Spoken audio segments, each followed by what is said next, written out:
po sa akin. Ano? Kumanda sa akin yung hayop na yun pag nakita kami.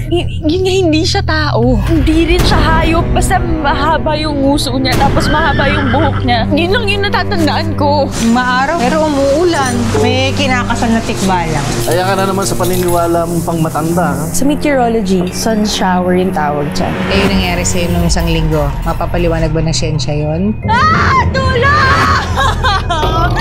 Bitawan mo ako! Ay! Ano ba? Totoo yung sinasabi ni Ella. Nakursunadaan siya ng isang tikbalang.